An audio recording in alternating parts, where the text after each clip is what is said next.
Amit car की डिग्गी से सामान निकालकर बाहर रखते जा रहे थे। आदित्य और आशी बैग उठाकर घर के अंदर ले जाकर रख रहे थे। विभा पिछली सीट पर रखा छोटा मोटा सामान समेटने लगी। घर के अंदर आते ही सबसे पहले विभा ने शॉल निकालकर एक ओर रख दिया। ये ढंग की शादियों में भी बड़ी मुसीबत है। हर ड्रेस के मैचिंग का स्वेटर शॉल अलग से रखो। 4 लोगों के कपड़े जितने नहीं हुए उससे ज़्यादा जगह तो इन गर्म कपड़ों ने घर घेर ली। पूरे 2 बैग भरकर तो बस उन्हीं कपड़े ही हो गए और बाकी कपड़े अलग 6 बैग हो गई थी। घर की शादी थी, विभा की जेठ की लड़की की शादी। जाना भी तो 5 दिनों के लिए था।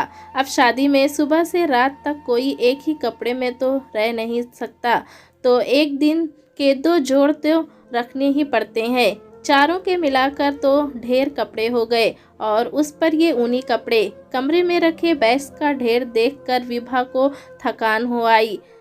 जाते समय तो उत्साह से भरे होने के कारण पैकिंग फटाफट हो जाती है, लेकिन अब आने के बाद थकान के कारण उन्हीं बैग्स को खाली करके सामान वापस जमाने के नाम से रोना आ रहा है। विभा ने आदित्य से बोलकर फिलहाल तो सामान बेडरूम में रखवा दिया, दोपहर को देखा जाएगा। उज्जैन में भोपाल आते हुए रास्ते में एक ढाबे पर पेट भर कर नाश्ता करने के साथ ही विभा ने दोपहर के लिए सब्जी रोटी भी पैक करवा ली थी। पता था एक तो खुद भी थकी हुई थी, तो आते साथ ही खाना बनाने का दम नहीं था और अमित को भी जल्दी ही ऑफिस जाना था, तो उतना समय भी नहीं था। अमित नहाने चले गए और दोनों बच्चे अपने कमरे में जाकर सो गए। 4 रातों से जगे हुए थे। विभा ने भी नहाकर झटपट गर्मा गर्म चाय बना ली। अमित के लिए टिफिन में सब्जी रोटी रख दी। अमित नहाकर आए तो दोनों टेबल पर बैठकर चाय पीने लगे। अचानक अमित को जैसे कुछ ध्यान आया। विभा से पूछने लगे, नेहा के दोनों बच्चों को पैसे दिए थे ना तुमने, हाथ में कि नहीं? हाँ, दे तो दिए थे, आपके सामने ही तो पर्स से निकाले थे। हाँ, निकाले तो थे, पर दिए कि नहीं ये मुझे क्या पता, मेरे सामने नहीं दिए थे ना, अमित ने ठंडे स्वर में कहा। तब आप कार में सामान रख रहे थे और जब मैंने बच्चों को देने के लिए शगुन के पैसे निकाले थे तो दूंगी ही, वापस अपनी पर्स में तो नहीं रख लूँगी। विभा तुष स्वर में बोली, मैंने देखा नहीं इसलिए पूछ लिया। अमित का स्वर वैसा ही ठंडा था। जाओ तो अभी नेहा को फ़ोन लगाकर पूछ लो कि मैंने उसके बच्चों को पैसे दिए कि नहीं। विभा के स्वर में तल्खी आ गई। गले में चाय का स्वाद कड़वा हो गया। अमित ने कुछ कहा नहीं। चाय का खाली कप टेबल पर रखकर ऑफिस चला गया। विभा का मन अफसोस से भर गया। अमित ऐसा सोच भी कैसे सकता है? इसका मतलब सुबह वहां से चलने के समय से ही अमित के मन में ये बेचैनी चल रही होगी। बच्चों के सामने पूछा नहीं, लेकिन मौका मिलते ही मन का पाप बाहर आ गया। मतलब पति को आज भी उस पर भरोसा नहीं है। उन्हें ऐसा लगता है कि उनके कहने के बावजूद वो उनके भाई की बेटी के बच्चों के हाथ में आशीर्वाद स्वरूप कुछ नहीं देंगी। इतना बड़ा लालछन पति को दिखाने के लिए वो पैसे बाहर निकालेगी और फिर नज़रें बचाकर वापस रख लेगी क्या? अमित ने एक बार भी ये नहीं सोचा कि 1000 रुपये बचाकर विभा कौन सा महल खड़ा कर लेगी। विभा पर ऐसा ओंछा संदेह, वो भी उस भाई के परिवार के कारण जिन्होंने रुपये के लेन देन के मामलों में न जाने कितनी बार अमित को धोखा दिया होगा। याद आया 20 बरस पहले जब शादी को कुछ ही माह हुए थे, तब भी ऐसा ही एक सवाल पूछा गया था, शाम को घी परोसती हो कि नहीं दाल में? तब देवर साथ में ही रहता था। विभा ने उस समय दुख और क्षोभ में खाना नहीं खाया था 2 दिन तक।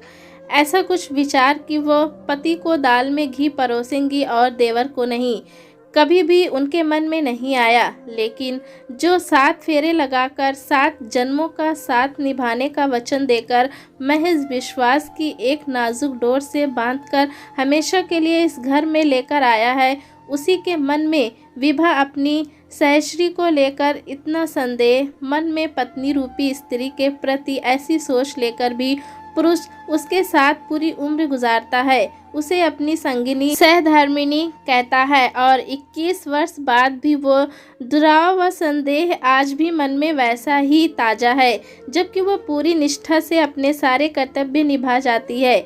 पति गृह में आज उसे समझ आया माँ क्यों बार बार कहती थी औरत एक दहलीज है। माँ का दुख, उसकी पीड़ा, उसके अंतर मन का हाहाकार उसे आज समझ आया था। बात एक चम्मच घी की या 1000 रुपये की नहीं, मानसिकता की है, विश्वास की है, जिस पर आप अपना सर्वस्व, अपनी पहचान तक न्यौछावर कर देते हो, जिसका घर बनाने में आप अपना जीवन उसकी नींव भरने में अर्पित कर देते हो। उसी की ऐसी हालत। कभी अपने घर वालों से नहीं पूछा होगा अमित ने कि विभा के लिए क्या किया। याद नहीं करना चाहा हमेशा कड़वी बातें और घटनाओं को विभा ने थूक ही दिया, पर आज एक एक कर ऐसे संशयों के कितने सारे नाग मन में फन उठाकर याद आने लगे। अमित के ऐसे व्यवहार, उपेक्षा, परायेपन के नाग। घर में सामान, सोने, जमीन जायदाद के बंटवारे हुए बेचे गए। अमित हमेशा अकेले जाते। क्या बिकता, कितने में बिकता, किसको दिया जाता, ना अमित ने ही कभी बताया, ना विभा ने पूछा। दूसरी बहुओं की तरह कभी हिस्से के लिए झगड़ने नहीं गई। उसे क्या करना, अमित जितना कमाते हैं उसके लिए वही बहुत है। बात ज़्यादा बड़ी नहीं थी, मगर उसके पीछे के भाव इतने गहरे थे कि मन में बहुत गहराई तक धंस गए। आज विभा को माँ की बहुत याद आ रही थी। कब उसने कुछ बैग खाली किए, बिना धुले और धुले कपड़े अलग किए, तब गहने सामान सहेज कर लॉकर में रखा, उसे कुछ पता नहीं। उसके सामने तो बस माँ की वह मूर्ति की जमकर बैठी थी।